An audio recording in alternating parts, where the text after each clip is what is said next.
అర్ధబిడి మండలం అర్ధబిడి గ్రామానికి ఉత్తర భాగం వెలిసిన శ్రీ నరసింహనారాయణ స్వామి అంటే పూర్వం ఈ గుడికి చెన్నరాయ స్వామి గుడి అంటే అని తెలిసింది. ఇచ్చని గుడిలో ఎంతో పవిత్ర మహోన్నత గల గుడి. అయితే ఈ గుడి మంచి పేరు ప్రసిద్ధి గుడే కానీ కొన్ని అనివార్య కారణంలో పురాతన పడిపోయింది, శిథిలావస్థ జరిగింది. అయితే ఈ శిథిలావస్థ గుడిని గౌరవనీయులు అర్ధవీడు సర్పంచ్ గారు అయినటువంటి మునగాల వసంతమ్మ గారు పేరుకి మహిళ అయినా కూడా ఒంటరి పోరాటం 10 మందిని సంకల్పించి గుడి అభివృద్ధి చేయాలని చేసి మొదటిసారిగా సర్పంచ్ అయినప్పుడే ఈ గుడిలో అభివృద్ధి చేయాలనే సంకల్పంతో మొదటిసారిగా రైతు సంబరాలు తిరణాలు చేసి 3 సంవత్సరాల క్రితం శివరాత్రికి సీనియర్ విభాగం నిర్వహించి ఆ రోజు నుంచి గుడికి అభివృద్ధి చేయాలని పడుతూ ప్రతి సంవత్సరం కూడా శిథిలావస్థ గుడిని ఎలాగలా చేసి ఆమె సొంత ఖర్చులతో ఇంకా కొంతమందిని ఉసికొల్పి వారిని ప్రేరేపించి వారితో పని చేయించి చివరికి ఈ సంవత్సరం కూడా చెయ్యాలనే సంకల్పంతో కొంతమంది దాతలను సహకరించి ఈ గుడికి ఈ సంవత్సరం కూడా 2 పనుల విభాగాలు ప్రదర్శన చేసి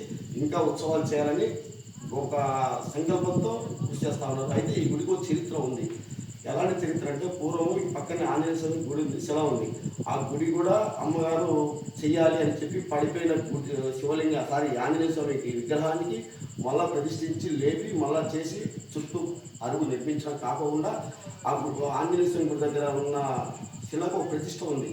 ఎలాంటి ప్రతిష్ఠ అంటే పూర్వము చీడాపీడలు పెడుతున్న పొలాలలో ఒక ఆదివారం బేస్తవారము అక్కడ ఉన్న పురోహితులు ఇసుక మంత్రించి వేసిపోతారు. అయితే రైతులు వచ్చి ఊళ్ళో పండిన ధాన్యం ఒడ్లు కానీ సుద్దలు కానీ కూరలు కానీ ఏదైనా అక్కడ పోసి ఆ ఇసుక ఎన్ని దోషులు అయితే పోస్తారు కొలతలతో కరెక్ట్ కొలతలు తీసుకొని కొలతలో పోసి చీడకు చల్లుకుంటే అక్కడ చీడపిల్లలు అన్ని పోతాయి. ఇంకా ఎలాంటి మందులు అవసరం. అలాంటి మహోన్నతమైన గుడిని అభివృద్ధి చేయాలని గౌరవనీయులు స్త్రీలను కూడా సంకల్పించి ఒంటరి పోవడం చేస్తున్నారు. అర్ధవీడు సర్పంచ్ గారు మునగాల వసంతమ్మ గారు ఇంకా మనలాంటి వాళ్ళందరూ కూడా సహకరించి గ్రామ పెద్దలు చుట్టుపక్కల నాయకులందరూ సహకరించి గుడికి అభివృద్ధి సహకరించాలని కోరుతూ ఇంత మహోన్నతమైన గుడిని కాపాడాలని గౌరవనీయులు వసంతమ్మ గారి కృషికి మనమంతా సహకరించి విజయవంతం చేస్తారని అందరికీ సహకరిస్తున్నాం. Thank you. నాకు ఈ అవకాశం పెద్దలందరికీ ధన్యవాదాలు తెలియజేసుకుంటున్నాను.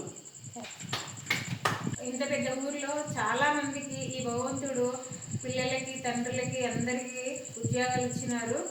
దీని మీద రాజకీయం చేస్తున్నారా అభివృద్ధి చేస్తున్నారా ఏం చేస్తున్నారో తెలియదు. యాక్చువల్గా మార్కాపురంలో చెన్నకేశ్వర స్వామి ఉన్నాడు కదా, ఆ చెన్నకేశ్వర స్వామి ఇక్కడ మా అర్ధవీడు చెన్నకేశ్వర స్వామి ఇక్కడ పూజలు అనేది సరిగ్గా జరగక ఆయన ఏడుస్తూ వెళ్ళిపోయి అక్కడ ఆనందంగా ఉన్నాడు. మళ్ళీ మా ఊరికి వచ్చి నా కోరిక ఒకటే, మా హస్బెండ్ వీరభద్రారెడ్డి చెప్పేవాడు నాకు, ఇలా జరిగింది, ఇలా ఇక్కడ నుండి మార్కాపురంకి వెళ్ళిపోయినాడు స్వామి, అప్పటి నుండి ఈ గుడికి సరైన సౌకర్యాలు జరగటం లేదు కాబట్టి అని నాకు గతంలో చెప్పుకున్నాడు. అది నా మైండ్లో పెట్టుకొని మా హస్బెండ్ చనిపోయినాక నేను ఈ ఊరికి రావడం జరిగింది. ఈ ఊరి విషయాలు కానీ గుడి విషయాలు కానీ నేను చాలా ఇంట్రెస్ట్గా తీసుకొని పనులు అనేది ఎవరు నాకు సహకరించినా సపోర్ట్ లేకపోయినా భగవంతుడు అనేవాడు నాకు సహకరిస్తున్నాడు, సపోర్ట్ ఇస్తున్నాడు. దానికోసం నేను ధైర్యంగా వచ్చి దేవుడికి నేను సేవలు చేస్తున్నాను. ఆంజనేయ స్వామికి కూడా చాలా అన్యాయం చేస్తున్నారు, అది కూడా పట్టించుకోలేదు చేసా.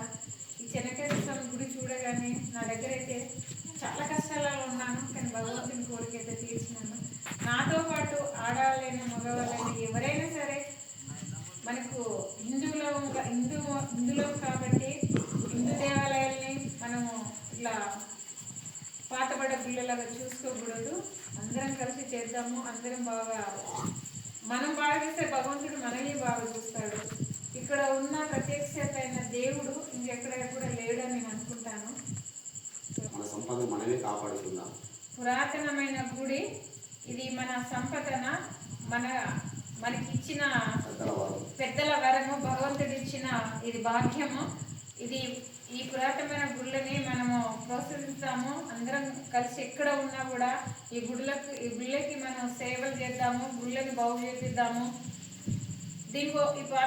మన పురాతనమైన గుళ్ళకి ఒక చరిత్ర ఉంటుంది. ఆ చరిత్రను మనము చేయకూడదు, కాపాడుకోవడానికి చిన్న పెద్ద అందరం కలిసి ముందుకొచ్చి ఇలా చూడండి.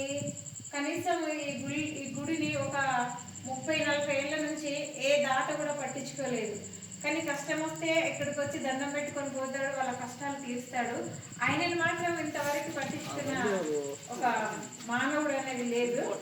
దేవుడు ఎందుకో మరి నాకు ఆ శక్తిని ఆ ధైర్యం అందించినాడు. నేను ఆ దేవుడికి నేను సేవ చేస్తున్నాను.